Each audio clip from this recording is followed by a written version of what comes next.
नमस्कार। धर्म दिग्दर्शन चैनल में आप सभी का स्वागत है। आज हम चर्चा करेंगे, इससे पहले हमने गजकेसरी योग, सुनफा योग के बारे में चर्चा कर रहे थे, लेकिन आज चर्चा करने जा रहे हैं दुर्धरा योग। यह दुर्धरा योग बनता कैसा है? ये दुर्धरा योग एक इसका है कि चंद्रमा के आगे कोई ग्रह हो और चंद्रमा के पीछे भी कोई ग्रह हो, तो ये दुर्धरा योग बनता है। तो इस दुर्धरा का लाभ क्या होता है? तो इसमें व्यक्ति प्रतिष्ठावान होता है, व्यक्ति को धन प्राप्ति में कोई बाधाएं नहीं होती, व्यक्ति को समाज में नाम होता है, व्यक्ति एक सच्चा और ईमानदारी होता है, और साथ में वो परिवार को साथ भी लेके चलने वाला और परिवार के नाम रोशन करने वाला व्यक्ति होता है। साथ में व्यक्ति देश का भी नाम रोशन कर सकता है। तो इस दुर्धरा योग में और विशेष रूप से कुछ हमें ज्योतिष की दृष्टि से में देखना चाहिए कि इस दुर्धरा योग में कितने प्रकार होते हैं, कैसे होते हैं, इन सबका लाभ क्या है। तो मित्रों, एक बात है कि दुर्धरा योग के सामने यानी कि आगे धन भाव का स्वामी यानी कि लाभ का स्वामी हो या धन भाव का स्वामी हो और चंद्रमा के जस्ट पीछे व्यय भाव का स्वामी यानी कि हानि भाव का स्वामी हो, तो ये दुर्धरा योग बहुत अच्छा माना गया है, जिसके कारण में उस व्यक्ति को निरंतर लाभ रहता है और नुकसान नाम से कम रहता है। देखो, हानि तो सबके साथ होता है, लेकिन इतना बड़ा हानि नहीं होता जो उठ के खड़ा ना हो पाए, फिर व्यापार कुछ ठीक से। और ऐसे व्यक्ति व्यापार में सबसे ज्यादा धन कमाते हैं, व्यापार से प्रतिष्ठा कमाते हैं और व्यापार से ही लोगों को मदद भी करते रहते हैं।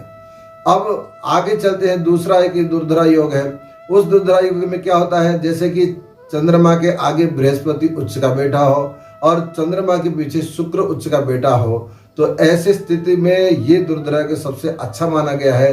व्यक्ति को अन्न बहुत प्रचुर मतलब से वो धन का इकट्ठा करता है और साथ में धन के साथ साथ उसके परिवार के बढ़िया आनंद भी मिलता है, दाम्पत्य सुख और जीवन भी बहुत अच्छा होता है, क्योंकि गुरु शुक्र के बीच में जो बनता है उसको सारे सुख मिलता है। लेकिन कभी कभी इसमें किसी ग्रह की दृष्टि होने के कारण में थोड़ा सा कुछ होता है, लेकिन उसका इतना ज्यादा माना नहीं जाता है।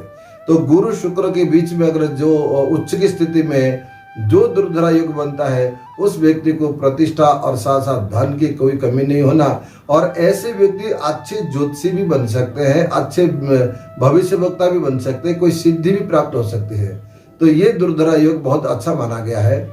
और तीसरी प्रकार का एक दुर्धरा योग है और अच्छे प्रकार में, जैसे कि आप मान लीजिए किसी व्यक्ति की कुंडली में चंद्रमा के आगे मंगल हो और मंगल कहीं धन भाव का स्वामी हो और चंद्रमा के पीछे सूर्य हो और सूर्य का स्वामी अगर कहीं ना कहीं त्रिकोण से संबंधित रखता हो या केंद्र से संबंधित रखता हो, ऐसी परिस्थिति में दुर्धरा योग उस व्यक्ति को कहीं ना कहीं डिफेंस या सैनिक विभाग या पुलिस विभाग में नाम रोशन करता है, प्रतिष्ठावान होता है, और अंत में वो व्यक्ति कहीं ना कहीं युद्ध क्षेत्र में भी वो विजय प्राप्त करता है। किसी ऐसे कहीं हम जो सेनापति बनाए जाते हैं, इसी दुर्धरा योग से सेनापति को बनाया जाता है, वो सेनापति या सेना के अध्यक्ष भी बन सकते हैं। ये तो इस दुर्धरा योग के बहुत बड़ा लाभ होता है। अब हमें कुछ दुर्धरा योग नेगेटिव पॉइंट भी है, जैसे कि मान लीजिए चंद्रमा के आगे राहु हो गया हो और चंद्रमा के पीछे शनि हो जाए, तो ऐसे दुर्धरा योग व्यक्ति के कितने पास भी धन हो या पैतृक धन क्यों ना हो या वो माता पिता के द्वारा अर्जित धन को वो मिटा देता है। वो निश्चित रूप से कहीं ना कहीं सट्टेबाजी में या जुआ इत्यादि खेल में उस धन को वो पूरा मिटा देता है, और ऐसे व्यक्ति को अनायास कहीं ना कहीं एक दुष्कर्म के द्वारा जेल दंड भी मिल सकता है, या तो कहीं ना कहीं ऐसे व्यक्ति सुसाइड भी कर सकता है।